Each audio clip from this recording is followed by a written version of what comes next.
ఎద్దు గర్వం. ఒక ఊరిలో ప్రతి సంవత్సరం దేవుడిని ఊరేగింపు తీసుకెళ్లే సాంప్రదాయం ఉండేది.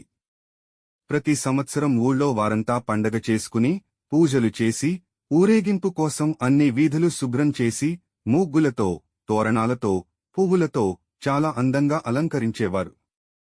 ఊరేగింపుకు ఒక ఎద్దు బండి కట్టేవారు. ఆ బండిని కడిగి పసుపు రాసి బొట్లు పెట్టి పూలు కట్టి దాన్ని కూడా అందంగా అలంకరించేవారు.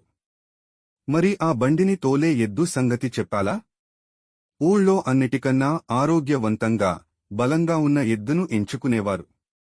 ఆ ఎద్దు చర్మం నిగనిగలాడేలా దానికి స్నానం చేయించి బొట్లు పెట్టి గంటలు కట్టి పట్టు వస్త్రాలు వేసేవారు. ఆహా!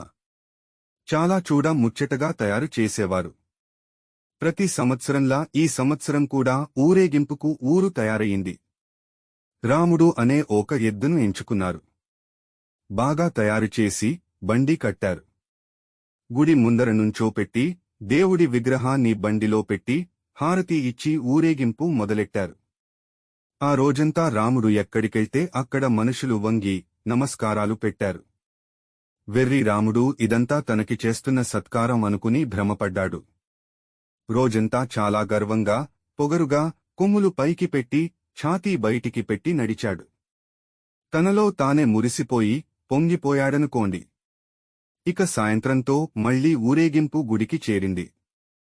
ఎదురు సన్నాహంతో, బాజాబజంత్రీలతో గ్రామ ప్రజలు తమ దేవుడి విగ్రహాన్ని బండిలోంచి దింపి లోపలి తీలుకుని వెళ్లారు. విగ్రహం బండిలోంచి దిగంగానే ఇంకేముంది? అందరూ రాముడిని మర్చిపోయారు. ఎవరి పనుల్లో వాళ్లు పడిపోయారు. రాముడిపై వేసిన పట్టు వస్త్రాలు తీసేసి మళ్లీ రాముడిని ఎడ్లపాకలో తీసుకుని వెళ్లి అక్కడ వదిలేశారు. ఎవరూ దండాలు పెట్టలేదు.